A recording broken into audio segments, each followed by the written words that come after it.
अस्सलाम वालेकुम। पस पर्दा हक़ाइक़ सनसनीखेज़ इंकशाफ़ात प्रोग्राम बेनकाब, मैं हूं आपके साथ सफ़ान खान। आज आपके सामने एक और इन्वेस्टिगेटिव स्टोरी के साथ आए हैं और इस स्टोरी में खैबर पख्तूनख्वा की गवर्नेंस एक बार फिर से बेनकाब होने जा रही है। खेलों के हवाले से हमने आपके इससे पहले अरबाब न्याज स्टेडियम के हवाले से तफसीलन एक रिपोर्ट पेश की थी, जिसमें बताया गया था कि किस तरीके से एक स्टेडियम जिसकी तामीर नौ या रिकंस्ट्रक्शन या रिहेबिलिटेशन के हवाले से खैर पख्तूनख्वा हुकूमत ने एक मंसूबे का ऐलान तो किया था, फंड्स ही मुख्तस हुए थे, लेकिन ना वो डेडलाइंस मीट कर सकी, ना सिर्फ डेडलाइंस मीट हुई, बल्कि उस हवाले से ये भी हक़ाइक़ सामने आए कि किस तरीके से ठेकेदार या दीगर हवाले से माली बुदनवानी के इल्ज़ामात भी इस स्टेडियम की तामीर नौ के हवाले से उठना शुरू हो गए। अब यही अहम मामला, क्योंकि इमरान खान साहब खुद क्रिकेटर रहे हैं, उन्होंने अपनी दौरान हुकूमत और जब हुकूमत में नहीं थे यानी अपोजिशन में थे, जब भी उन्होंने बार बार कहा कि मजीद क्रिकेट ग्राउंड्स होने चाहिए, नौजवानों के लिए होने चाहिए, यूथ को अपील करते हुए बार बार ये कहा कि क्रिकेट ग्राउंड्स होने चाहिए, ज़्यादा क्रिकेट ग्राउंड्स होंगे तो नौजवान खेलों की सरगर्मियों से मुंसलिक रहेंगे, जिससे उनकी जहनी और फिजिकल जो दोनों कैपेसिटीज़ और कैपेबिलिटीज़ हैं वो बढ़ेंगी। इमरान खान साहब ने 2018 में भी इस हवाले से ऐलान किया और खैबर पख्तूनख्वा में 1000 ग्राउंड्स बनाने के ऐलान हुआ। खान साहब ने क्या कहा और किस तरह मुख्तलिफ ग्राउंड्स की तामीर नौ या नए ग्राउंड्स की तामीर के हवाले से उनका क्या ऐलान था, क्या स्टेटमेंट्स थी, पहले आपको जरा ये सुनाते हैं। Let's hear this. 100 ग्राउंडें हम बना चुके हैं। जो स्कूलों की ग्राउंड है वो आतिफ खान आपको बता देंगे। बाकी इन्होंने जितनी भी ग्राउंडें बनाई हैं वो डीजी स्पोर्ट्स जुनैद है, ये आपको बता देंगे किधर किधर। और ये हमारा यहाँ रुकना नहीं है। मैं अर्ज करूँ, पाकिस्तान का मसला ये है कि यहाँ 20 करोड़ अवाम है और यहाँ ऑस्ट्रेलिया के एक शहर से कम ग्राउंडें हैं, क्रिकेट की ग्राउंड है 20। वहाँ उनका 2.5 करोड़ लोग हैं या 20 करोड़ लोग हैं, उनके एक शहर सिडनी, मेलबर्न, वहां ज्यादा क्रिकेट ग्राउंड हैं सारे पाकिस्तान से। तो एक मिनट सुन, मैं जरा समझा दूं, ये मैं सिर्फ स्पोर्ट्स के लिए पहले बात कर दूं। स्पोर्ट्स का प्रॉब्लम ये है कि जब तक आपका टैलेंट के लिए ग्राउंड नहीं है तो टैलेंट का क्या फायदा है? टैलेंट को ग्राउंड चाहिए। तो ये हमने पहले 100 ग्राउंडों का फैसला किया था, ये आपको ब्रीफ कर देंगे। इसके बाद अब और मजीद ग्राउंडें बना रहे हैं। हमारी कोशिश ये है कि स्कूल की क्रिकेट भी जो होती थी, स्कूलों में भी स्पोर्ट्स फैसिलिटीज बनाई जाए। बच्चों के लिए ग्राउंड ही नहीं है, इसलिए ये ग्राउंडें का जो हमने फैसला किया था पहले 100 तहसील लेवल पे, अब इंशाल्लाह यूनियन काउंसिल लेवल। ग्राउंड्स के हवाले से नाज़रीन ऐलानात तो बड़े हुए, बल्कि फंड्स ही मुख्तस हुए। जब हमने हमने जो पता किया कि 1000 फैसिलिटीज़ के नाम से एक प्रोजेक्ट लॉन्च हुआ जिसके लिए 5 अरब 50 करोड़ पे मुख्तस हुए, लेकिन असल सूरत हाल वही रही। यानी अगर आप मजमूई तौर पे तहरीक इंसाफ हुकूमत की वफाकी हुकूमती कारकर्दगी को उठाकर देखें या सूबाई हुकूमती कारकर्दगी, तो आपको नजर आएंगे सिर्फ ऐलानात, आपको नजर आएंगे सिर्फ दावे, आपको नजर आएंगे सिर्फ बयानात और इसके अलावा जलसे। लेकिन यहां पर भी सूरत हाल तकरीबन ये रही। तैमूर खान साहब की रीसेंट स्टोरी के मुताबिक खैबर पख्तूनख्वा में 1000 ग्राउंड्स का मंसूबा इब्तदाई मराहिल में ही नाकामी का शिकार हुआ। इमरान खान ने 2018 में खैबर पख्तूनख्वा में 1000 खेलों के ग्राउंड्स की तामीर का ऐलान किया था। खैबर पख्तूनख्वा ने अमली जामा पहनाने के लिए सूबाई हुकूमत ने, जिस तरह मैंने बताया, कि 5 अरब 50 करोड़ रुपए का तखमीना लगाया था। माली साल 2018-19 से शुरू होने वाला 4 साला मंसूबा, जिसका नाम था 1000 प्लेइंग फैसिलिटीज, इसको जून 2023 तक मुकम्मल होना था, जिसे अमली जामा पहनाने के लिए प्रोजेक्ट मैनेजमेंट यूनिट भी कायम किया गया था। तकरीबन 16 करोड़ रुपए का फंड मंजूर किया गया था। मंसूबे के तहत जो जमशुदा अजला है, कबाइली अजला, उनके अलावा तमाम सूबे में 1000 खेलों के मैदान तामीर किए जाने थे। हर ग्राउंड पर जो आने वाला खर्चा था वो तकरीबन 50 लाख रुपए था इखराजात में। अवाइल में इब्तदाई मराहिल में इस मंसूबे की निगरानी का फरीजा इस वक्त के डायरेक्टर जनरल स्पोर्ट्स इस्फंदियार खटक साहब के सुपुर्द किया गया। जनवरी 2020 में वफाकी वजारत तालीम के एक मातहत इदारा नेशनल बुक फाउंडेशन से डिप्यूटेशन पे लाए गए अफसर को इस पर तैनात किया गया एज प्रोजेक्ट डायरेक्टर। फिर ग्रेड 18 के एक अफसर मुराद अली मोहम्मद को इस प्रोजेक्ट का डिप्टी डायरेक्टर बना दिया गया। इसी तरह से सूबाई हुकूमत ने 2 साल में ही इनकी खिदमत भी वफाकी वजारत तालीम को वापस कर दी, अगरचे उनकी डिप्यूटेशन के दौरानिया में 1 साल बाकी था। इनके जाने के बाद एक मरतबा फिर इस वक्त के डायरेक्टर स्पोर्ट्स खालिद खान को मंसूबे के प्रोजेक्ट डायरेक्टर का इजाफी चार्ज दिया गया। पहले मरहले में 221 ग्राउंड्स के लिए 1 अरब 3 करोड़ 60 लाख रुपए मंजूर किए गए। अब तक सिर्फ 133 ग्राउंड्स की तामीर मुकम्मल की जा सकी है, जिनमें से 20 ऐसे हैं जहां पहले से ही मौजूद ग्राउंड्स की सिर्फ मुरम्मत की गई। 17 खेलों के मैदान, 4 जमशुदा अजला, शुमाली वजीरिस्तान, जनूबी वजीरिस्तान, खैबर और औरंगज़ई में बनाए गए, जो कि इस प्रोजेक्ट का हिस्सा ही नहीं थे। और आपको एक और इंपॉर्टेंट बात बताएं कि हर एक ग्राउंड पर 50 लाख रुपए की खर्च मंजूरी की गई थी, लेकिन प्रोजेक्ट मैनेजमेंट यूनिट ने 116 ऐसे ग्राउंड तामीर किए जिन पर मुतय्यन रकम जो थी उससे ज्यादा खर्च हो गई।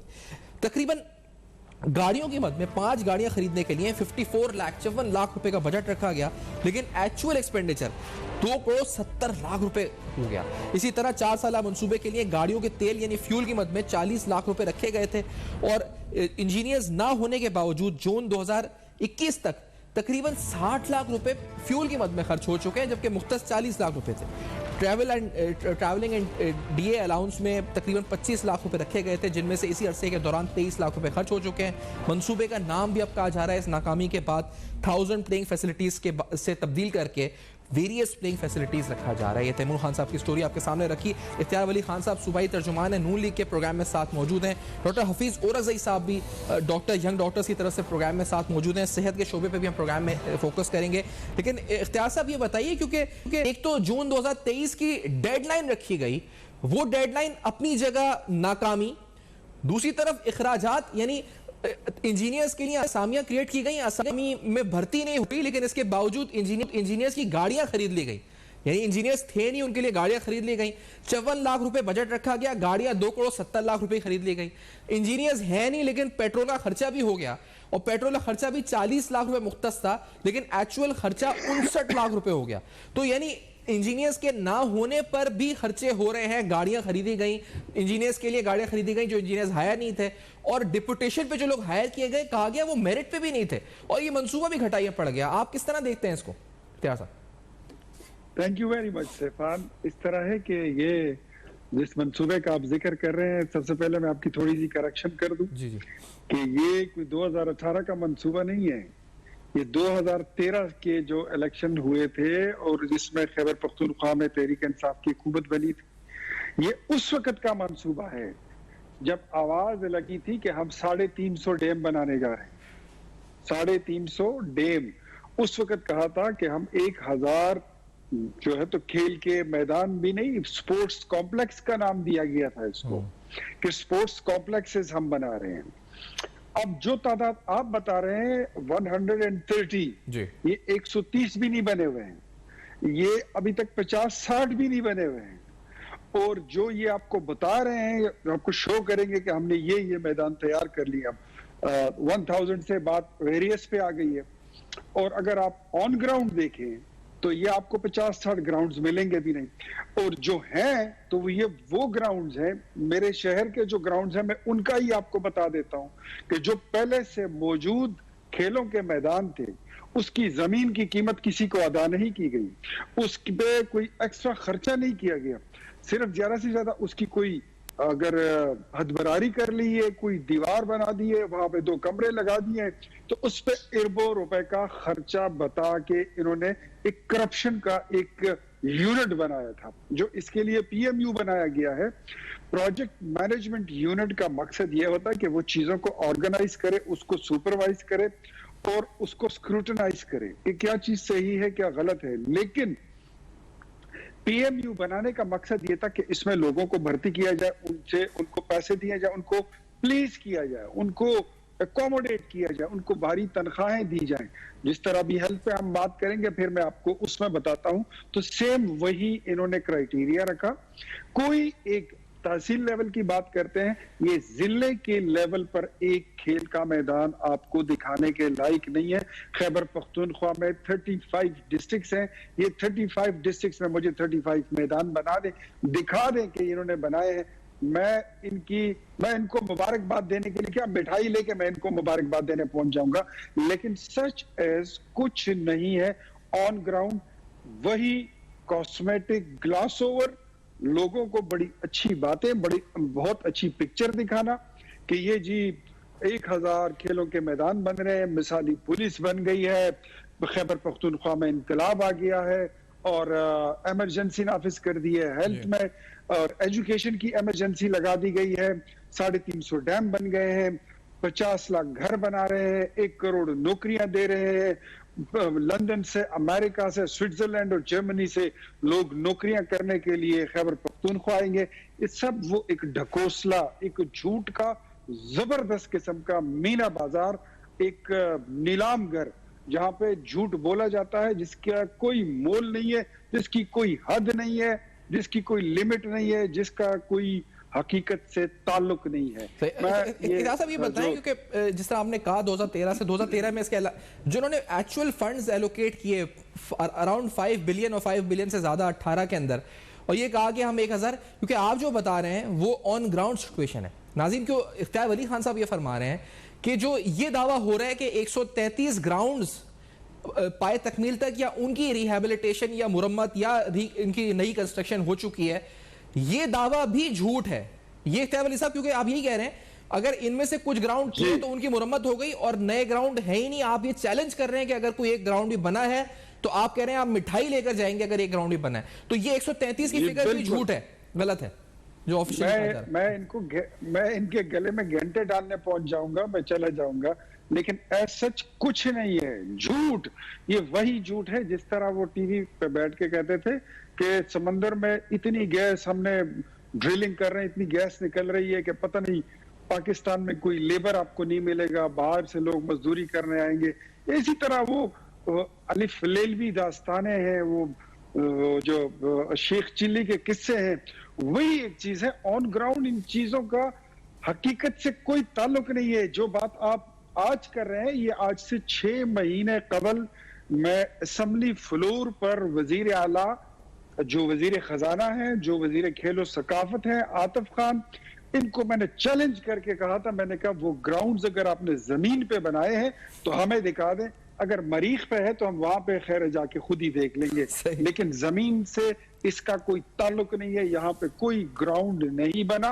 पुराने स्टेडियम्स, पुराने खेलों के मैदान, अगर उसमें कहीं पे ट्रैक्टर चला दिया, कहीं पे कोई थोड़ी सी बजरी, रेत, सीमेंट डाल दी, तो अगर उसको ये कहते हैं कि हमने 133 पूरे किए तो शायद इस तरह का कुछ हुआ हो। अदरवाइज ये इनका दावा जो है ये गलत है, ये झूठा है, ये फ्रॉड है। और बल्कि soon we are going to take it to the court and NAB court. हम इसको नेब में लेके जा रहे हैं। जिस तरह कल आपने सुना होगा अपोजिशन की जो हमारी ऑल पार्टीज कॉन्फ्रेंस हुई है, तो हम बीआरटी जो इन्होंने 10-12 अरब रुपए में बनानी थी, उस पे 120 अरब रुपए का खर्चा आ चुका है। और इसके अलावा जो बिलियन ट्री का प्रोजेक्ट था, उसके 75% दरख्त ऑन ग्राउंड मौजूद नहीं है।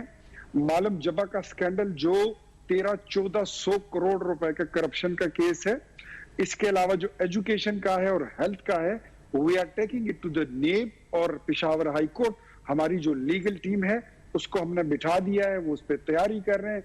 और इसी तरह हम ये 1000 खेलों के मैदानों का जो मंसूबा है, जो इस पे अखराजात इन्होंने उठाए हैं, जिसका हकीकत से कोई ताल्लुक नहीं है, सिर्फ गाड़ियां खरीदी हैं और लोगों को नवाजने के लिए, पॉलिटिकल अकोमोडेट करने के लिए, पॉलिटिकली उनको अकोमोडेट करने के लिए पोस्ट को क्रिएट किया गया।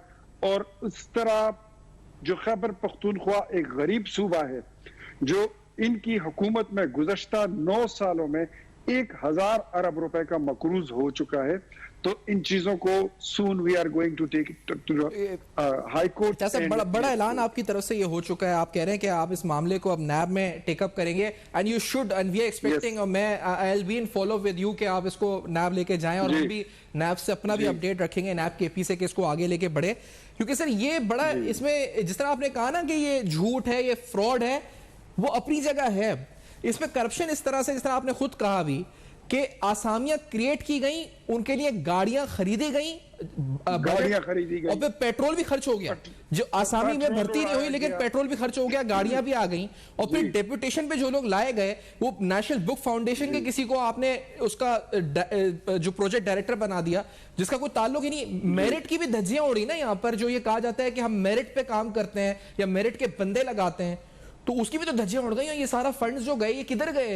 इख्तियार साहब, इसके सवाल तो उठना चाहिए इस पे सारा।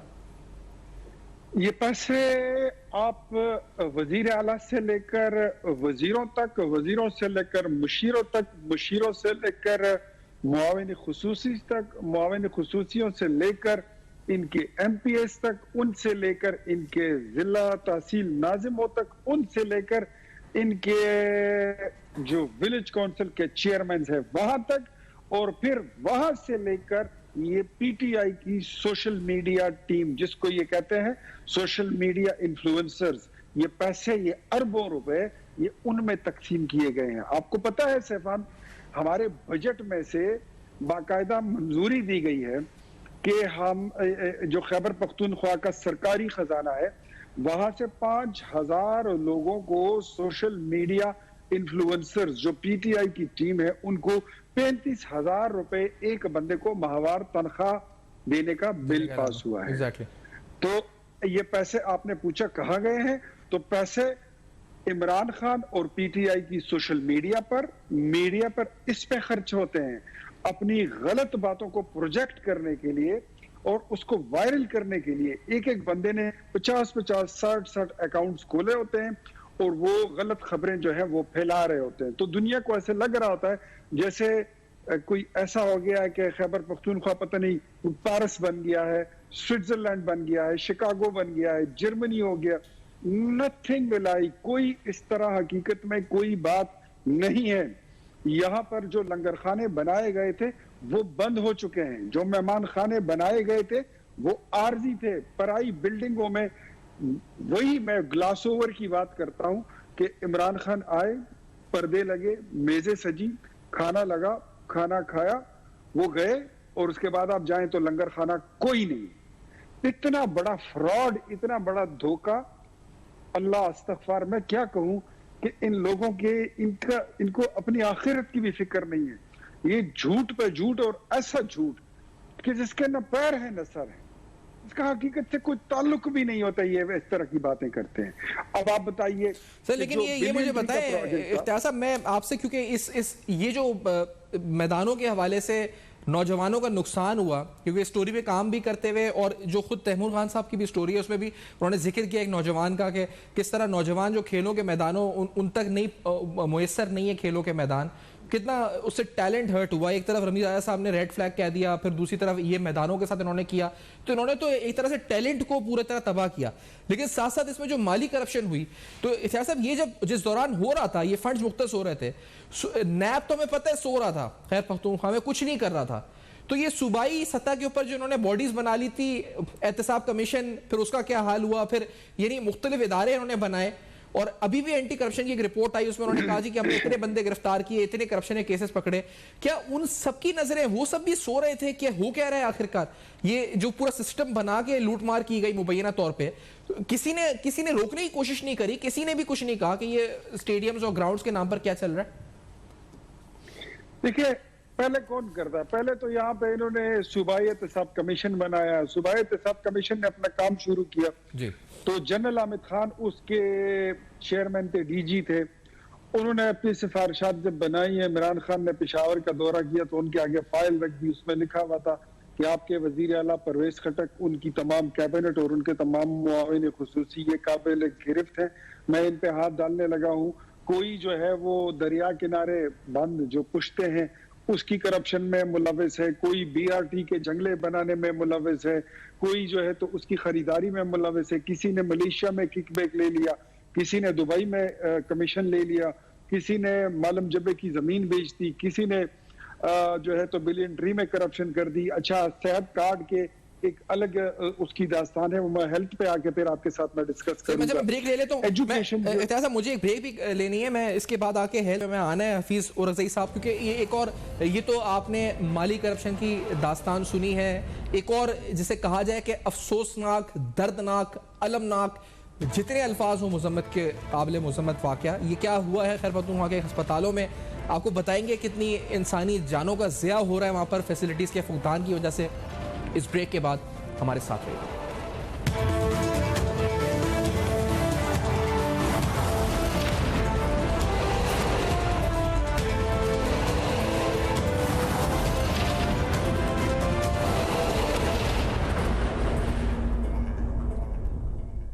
Welcome back. आप देख रहे हैं बेनकाब, और बेनकाब में एक और अंधोनाक, अफसोसनाक, अलमनाक वाक़या आपके साथ रखते हैं, क्योंकि डॉक्टर हफीज़ ओरज़ई साहब जिन्होंने ये ट्वीट किया प्रोग्राम में साथ मौजूद हैं। ये कुछ आप अपने सामने जो डॉक्यूमेंट्स देखेंगे, ये मेडिकल हॉस्पिटल्स की रसीदें हैं। इसमें मर्सी टीचिंग हॉस्पिटल की रसीद है, इसमें जो प्रिस्क्रिप्शंस हैं खैबर टीचिंग हॉस्पिटल और लेडी रीडिंग हॉस्पिटल के चिल्ड्रन इमरजेंसी डिपार्टमेंट की रसीदें हैं, जिसके मुताबिक डॉक्टर हफीज़ साहब ये कहते हैं कि जो इसकी मज़ीद तफसीलात उनसे जानेंगे भी, कि जो एक बच्चा जिसको अस्पताल में बेड नहीं मिल सका और वो फिर अपनी इस दुनिया से चल बसा क्योंकि वहाँ पर अस्पताल में बेड्स अवेलेबल नहीं थे। ये तीनों अस्पतालों की, मुख्तलिफ अस्पतालों की आप रसीदें खैर पख्तूनख्वा के देख रहे हैं कि जहाँ पर उसको बेड नहीं मिल सका। सेहत की क्या सूरत हाल है डॉक्टर हफीज़ ओरज़ई साहब? ये मामला तो बहुत अंदोनाक है, क्योंकि आपके जरिए हमने कोशिश की थी कि इस बच्चे के वालिदैन से रब्ता हो सके, लेकिन आपने ये बताया कि क्योंकि उनके वो कॉन्टैक्ट्स भी नहीं थे अस्पतालों के पास, तो इसलिए उनका कोई नंबर्स भी नहीं हमें मौसूल हो सके। लेकिन ये माजरा और ये पूरा सानिया जो है, ये जरा नाज़रीन को बताएं, ये कितना अंधोनाक सानिया हुआ है वहां के अस्पतालों में।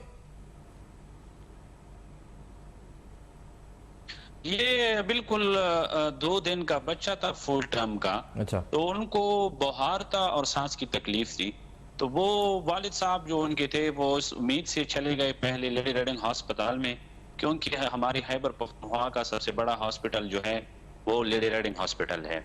यहाँ पर ये पहले होता था, क्योंकि यहाँ पे सारी मरीज एडमिट भी हो जाते थे और यहाँ पे बड़े बड़े ऑपरेशन होते थे, और जितने भी सीनियर डॉक्टर थे वो पहले लेडी रीडिंग हॉस्पिटल में हुआ करते थे। अब लेडी रीडिंग हॉस्पिटल वो चले जाते हैं, वहां पर उनको ये कहा जाता है कि यहाँ पर हमारे पास बेड्स नहीं है, इनक्यूबेटर नहीं है, जगह नहीं है, काइंडली आप इनको सिफत गयूर एक अस्पताल है वहां लेडी रीडिंग अस्पताल के करीब है, वो भी चिल्ड्रन हॉस्पिटल है, काइंडली उनको वहां लेके जाए।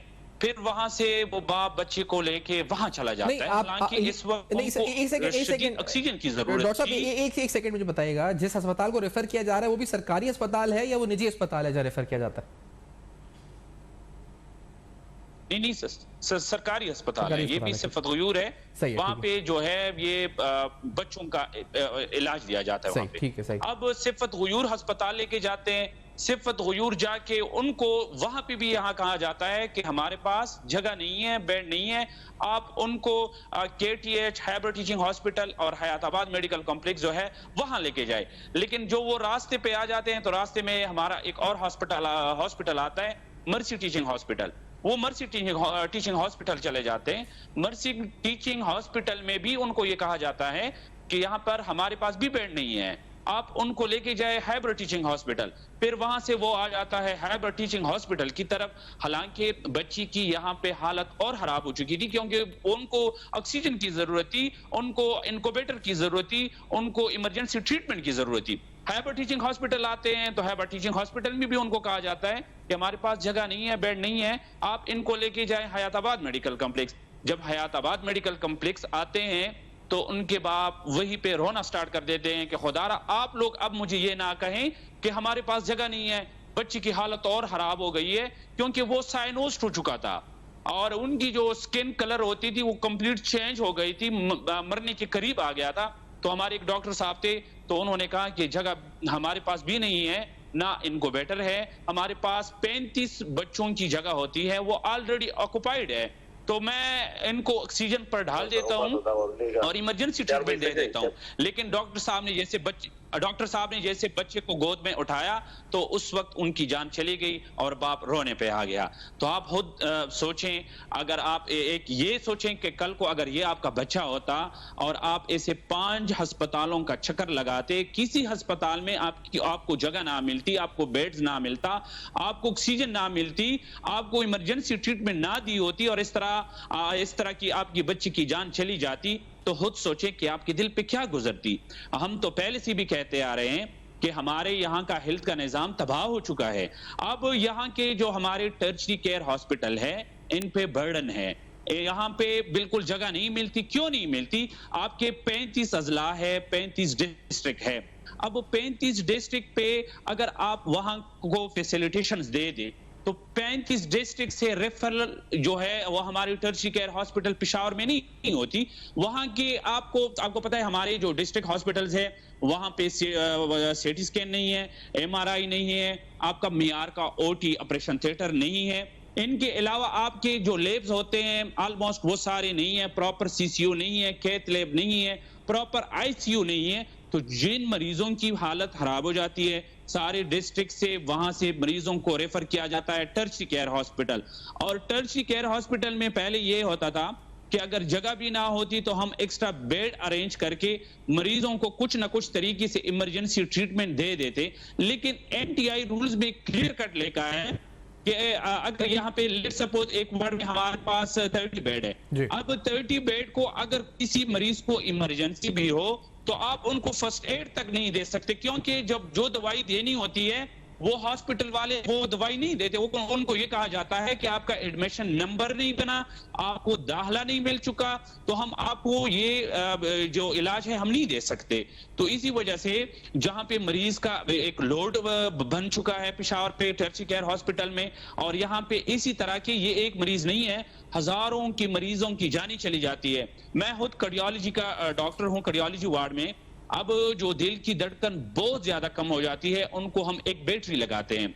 अब पिछले महीने में हमारे पास ऐसे मरीज आते थे जिनको बैटरी की जरूरत होती थी, और यहाँ पे हमारे पास वो बैटरी, उसको पेसमेकर कहते हैं, वो हमारे पास नहीं थे। क्यों नहीं थे? कहते थे बजट नहीं है। एक महीने से हमारे पास पेसमेकर नहीं होते थे, और जो मरीज होते थे वो हमारे हाथों में सीपीआर करके उनको इंजेक्शंस लगा लगा के और आखिरकार उनकी जानी चली जाती थी। और हम आपको पता है कि मरीजों को फिर जो हमारे अटेंडेंट हैं उनको समझाना भी मुश्किल होता है। उनको हम यही कहते हैं कि जब हमारे पास बैटरीज नहीं है, हमारे पास फैसिलिटेशन नहीं है, हमारे पास बेड्स नहीं है, हमारे पास मेडिसिन नहीं है, डॉक्टर तो ड्यूटी पर मौजूद है, लेकिन हम क्या करें? यहाँ पर हम डॉक्टर्स भी बेबस हो जाते हैं। नहीं डॉक्टर साहब, ये तो बड़ा अफसोसनाक वाकया है ये जो आप बता रहे हैं, और यकीन करें सुनने के बाद जो है अल्फाज भी नहीं है कि किस तरह इस वाकये की क्या कहा जाए इस बारे में। तो ये मुझे बताएं, क्योंकि ये जो आप बता रहे हैं कि 35 असला से फिर लोड आता है पेशावर पर, तो ये जो अस्पताल जिनके नाम है इस रसीद में भी, जो जिधर ये वालिद अपने बच्चे को लेकर गए, तो कैपेसिटी बिल्डिंग पाकिस्तान तहरीक इंसाफ की हुकूमत को 9 साल हो गए ना यहाँ पर। तो ये lady reading hospital, Khyber teaching hospital, mercy teaching hospital, या आप जो गयूर अस्पताल जिसका आप नाम ले रहे थे बच्चों का, तो इनकी कोई कैपेसिटी बिल्डिंग हुई? कोई एक बेड का भी इजाफा हुआ? क्योंकि इस दरमियान कोविड भी आया, सेहत के हवाले से फंड्स रखे गए, वफाक में भी इनकी गवर्नमेंट रही, तो क्या कोई कैपेसिटी बिल्डिंग हुई इन अस्पतालों की, इन वार्ड्स की, जहां बच्चों को एडमिट किया जाता है या उनका इलाज किया जाता है, न्यू बॉर्न या बड़े छोटे बच्चे जो पीड्स के होते हैं? नहीं, पिछले 10 सालों से हमारी इस हुकूमत ने कोई नया अस्पताल नहीं बनाया, पिछले 10 सालों से। और हम जो बार बार जो क्वेश्चंस रेज करते हैं मीडिया पर, सोशल मीडिया पर, वो हम ये कहते हैं कि हम सेहत कार्ड के खिलाफ नहीं है, हम सेहत कार्ड प्लस के खिलाफ भी नहीं है। अब एक सेहत कार्ड में 10 लाख रुपए हैं, सेहत कार्ड प्लस में उन्होंने 1 करोड़ तक बजट रखी है। अब आप पर बंदे के हिसाब से 1 करोड़ को लेके हम ये कहते हैं कि इससे आप नए अस्पताल क्यों नहीं बनाते? आप जो हमारे अपने अस्पताल है उनमें आप और यूनिट्स का इजाफा क्यों नहीं करते? आप उनमें बेड्स का इजाफा क्यों नहीं करते? आप यहाँ पर मयार की दवाई क्यों नहीं लेके आते? इसी सवालों पर हमारे हुकूमत के खिलाफ हमने जल्द से जुलूस भी निकाले हैं, हमने एहतजाज भी किए हैं, हमने सोशल मीडिया कैंपेन भी चलाई थी कि ठीक है सेहत कार्ड के खिलाफ नहीं है, लेकिन सेहत कार्ड पे जो आप लोग जो जिस बजट का आप लोगों ने बेदरेग इस्तेमाल किया है उनसे आप नए अस्पताल बनाएं। आपको पता है यहाँ पर हमारे 3 टर्शियरी केयर हॉस्पिटल हैं, इन 3 टर्शियरी केयर हॉस्पिटल के अलावा कोई नया अस्पताल हमारी इस हुकूमत ने पिछले 10 सालों से नहीं बनाया। इन अस्पतालों में डिस्ट्रिक्ट का भी इतना रश होता है, इतना लोड होता है कि हर वार्ड में बिल्कुल आप बैठने की जगह तक नहीं होती, सारे मरीज रेफरल पे आते हैं। आप ये लेके दीर, स्वात, इवन चतराल से यहाँ पे देखिए बन्नू, डीहान, कोहाट, औरंगजेब, कोरम, हंगू, इन सारी जगहों से रेफरल आते हैं। छोटी छोटी सी बीमारियों की भी रेफरल आते हैं। अगर सीरियस मरीज हो जिनका फर्स्ट एड पहले घंटे 2 घंटों में होना चाहिए, वो फर्स्ट एड तक उनको नहीं मिलता होता। तो जरा सोचेंगे एक मिनट को कि वो जो वालिद है जो अस्पताल से अस्पताल, एक अस्पताल से दूसरे अस्पताल से फिर तीसरे पे चौथे अस्पताल जाता रहा अपने 2 दिन के बच्चे को लेकर के, इसको खुदारा एडमिट कर लो, इसको इलाज दे दो, और इस दौरान उसका बच्चा जो है इस दुनिया में नहीं रहता। कि उस पर क्या अजियत गुजरी होगी, और खासतौर पे वो सोचें जो इस वक्त हुकूमत में खैबर पख्तूनख्वा में, जो कि हमें जमान पार्क में नजर आते हैं लाहौर में, ना कि खैबर पख्तूनख्वा में इन चीजों को एड्रेस करने के लिए नजर आते हैं। वो वहां पर नजर आते हैं जमान पार्क में सारे वुजरा।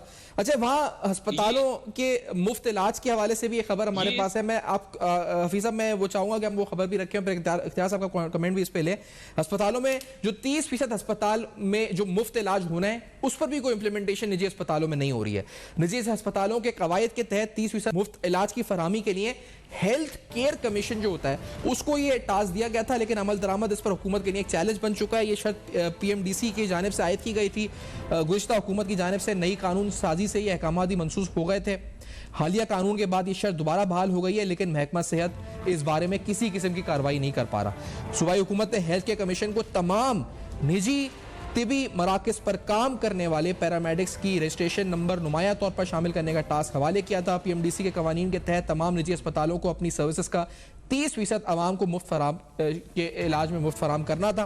PMDC के कानून के खात्मे के बाद ये अहकाम मनसूख हो गए। इसकी जगह PMC के नए कानून में इस तरह की शर्त निजी अस्पतालों में नहीं थी, जिसके बायस खैबर पख्तूनख्वा के किसी भी हिस्से में इस हवाले से कोई अमल दरामद नहीं हुआ था और PMDC को वापस बहाल किया गया, लेकिन इसके बावजूद भी हेल्थ केयर कमीशन की जानिब से कोई एक्शन नहीं लिया जा रहा। इख्तियार साहब, ये जो बच्चा जिस तरह से जाबाज, जिस तरह से इस वक्त इसको इसके वालिद पे जो गुजरी और जो पूरा वाकया इन्होंने डॉक्टर हफीज साहब ने बताया, मैं सुन नहीं पा रहा, ना बयान कर पा रहा हूं। आप क्या कहेंगे, उस वालिद पर क्या गुजरी? अस्पतालों को ये हाल है कि बेड्स नहीं है और वो अस्पताल से अस्पताल घूमता रहा वहां पे। क्या सब Sefan, I'm very much thankful to this young doctor and young leader, Dr. Mohammad Hafeez साहब। मैं इनका शुक्रगुजार हूं कि ये वो बात कर रहे हैं जो हम बड़े अरसे से कर रहे हैं, और ये चूंकि खुद हेल्थ के शोबे से वाबस्ता है और इनको पता है। और एक बात ये करनी भूल गए, जो असल बुनियादी वजह है हमारा जो हेल्थ का निज़ाम है वो चौपट हो चुका है। खैबर पख्तूनख्वा में जब आपने सुना होगा कि इमरान खान ने जी दुनिया को दिखाने के लिए एक ऐलान किया था कि हमने खैबर पख्तूनख्वा में हेल्थ की इमरजेंसी लगा दी है। अब पूरी दुनिया को यह मैसेज दिया गया कि मतलब इमरजेंसी लग गई है, तो जी हर जगह पे अस्पताल बन रहे हैं, category A, B, C, D, BHUs, dispensaries, और लोगों को हेल्थ की फैसिलिटीज बड़ी अच्छी, बड़ी सस्ती, बल्कि मुफ्त में दी जा रही है, और बड़ा अच्छा इलाज मुआलजा, बहुत ही अच्छा मेरिट पर मबनी एक हेल्थ का निज़ाम नाफिज कर दिया गया है। मैं आपसे दरख्वास्त करूंगा कि जो मैं कह रहा हूं, आप अपना कैमरा लेकर खैबर पख्तूनख्वा में आए, एंड आई इनवाइट यू, और मैं आपको दिखाना चाहता हूं कि यहाँ पर 2013 में जब इमरान खान की हुकूमत बनी थी, तो उस वक्त से लेकर आज तक ये जो मोरूसी सियासत और फेवरेटिज्म की बात करता है ना इमरान खान, इसने खैबर पख्तूनख्वा के तमाम हेल्थ का निजाम अपने कजन नुशैरवान बरकी के हवाले कर रखा है, जो व्हाट्सएप पर अमेरिका में बैठकर पूरे खैबर पख्तूनख्वा, बल्कि आजकल वो पाकिस्तान का, पंजाब का पूरा वो हेल्थ का निजाम जहां जहां पे PTI की हुकूमत है उसको वो व्हाट्सएप पे चला रहा है। MTI को नाफिज कर दिया गया था, ये एक एक्ट लाया गया, इम्पोज कर दिया गया था, जिसकी वजह से ना डॉक्टरों की जो सर्विस है, जो इनका कैरियर है वो महफूज रहा, और ना जो मरीज है वो उसको मरीज की तरह ट्रीट किया जा रहा है। मरीज इस वक्त, ये आपने तो एक कहानी सुनी है जिसपे आपको रोना आ रहा है। आप अंदाजा करें कि हम हर रोज हम अस्पताल में जाते हैं तो इस तरह के दर्जनों केसेस एक एक अस्पताल में हमें देखने को और सुनने को मिलते हैं, तो हमारी हालत क्या होगी? सही कह रहे। जहां पर आप कोई भी मतलब एक एक्सीडेंटल केस ले जाएं, फायरिंग का वाकया हो जाता है, रोड एक्सीडेंट का वाकया हो जाता है, डकैती की वारदातें हो जाती है, लोग गिर जाते हैं बिल्डिंग से, आग लग जाती है, तो ऐसे जख्मियों को जब अस्पताल में लेकर जाते हैं तो वहां पे बेड्स नहीं है, जमीन पर पड़े होते हैं। बेड्स की क्या बात करें, खैबर पख्तूनख्वा में ड्रिप जो लगती है जिसके लिए स्टैंड चाहिए होता है जी, वो नहीं है मुयस्सर। उनकी जगह जो है तो मरीज का जो अटेंडेंट होता है उसने ड्रिप अपने हाथ में पकड़ी होती है। एक वजीर साहब हैं जिस पर ये अभी यंग डॉक्टर के लीडर हैं, डॉक्टर हफीज, ये मेरी बात को एंडोर्स करेंगे। यहां पर एक वजीर पर लेडी रीडिंग हॉस्पिटल के 2 ट्रक ड्रिपों के चोरी करने की FIR भी हो गई थी। अब यहां पे जो MTI का सिस्टम नाफिज कर दिया गया, उसमें बोर्ड ऑफ गवर्नर्स को बनाया गया और उसमें PTI के गैर मुतल्लिका लोगों को, गैर मुतल्लिका मीन्स जिनका हेल्थ के शोबे से कोई ताल्लुक नहीं है, वो डिस्पेंसर नहीं है, वो टेक्नीशियन नहीं है, वो लेबोरेटरी असिस्टेंट नहीं है, डॉक्टर तो बड़ी दूर की बात। कोई इससे पहले पता नहीं कहां पे किस चीज की दुकान कर रहा था, कोई क्या कारोबार कर रहा था, उसको उठा के लाके BOG का मेंबर बना दिया गया। डॉक्टर साहब, अगर मैं गलत बोल रहा हूं, आप मेरी बात को डिनाई कर दें, कंट्राडिक्ट करें, आप मुझे स्टॉप करें, लेकिन ये हकीकत है कि खैबर पख्तूनख्वा का एक थी। मैं कंप्लीट कर लूं डॉक्टर साहब। आप तमाम जितने बड़े हॉस्पिटल्स हैं, जो बड़े नाम इन्होंने हैं आपको, Ayub hospital Abbottabad, lady reading hospital Peshawar, Khyber teaching hospital Peshawar, Hayatabad medical complex, वहां की फार्मेसीज के ठेके PTI के लोगों को दे दिए गए हैं। जो CT स्कैन, जो लेबोरेटरी के ठेके हैं, वो अपने लोगों को दे दिए गए हैं। वहां के जितने मतलब मनी अर्निंग, पैसा इकट्ठे करने के, गैदर करने के, उसके जितने मौके थे, वो अपने लोगों को। अच्छा, क्योंकि वक्त की किल्लत है, मैं मरीज जो खुद इसके अपने वजीर है वो मुलविस है। ठीक है सर, मैं वक्त की किल्लत है, मैं इंशाल्लाह अब एक बात बस मैं कहने लगा हूं, एक बात कि नौशेरवान बरकी इस वक्त खैबर पख्तूनख्वा से करोड़ों रुपए की मराहत हर माहवार एक महीने की वो ले रहा है, और सूबे में हेल्थ के निजाम का कोई पुरसाने हाल नहीं है, लोग मर गए। बहुत बहुत शुक्रिया अदा करूंगा आपका भी और डॉक्टर साहब का भी, जिन्होंने ज्वाइन किया। हफीज रज़ई साहब का वक्त दिया आप लोगों ने, वक्त इख्तिताम पर पहुंचा है। नाज़रीन, आपने देखा सूरत हाल मखदूश सेहत और वहां पर खेलों के मराकज़ यानी खेलों के ग्राउंड्स के हवाले से आज आपके सामने 2 अहम स्टोरीज रखी। For your feedback you can write us on our Facebook, emails and Twitter, जो आपके सामने फ्लैश कर रहे हैं। देखते रहिएगा, अब तक अपना बहुत ख्याल रखिएगा।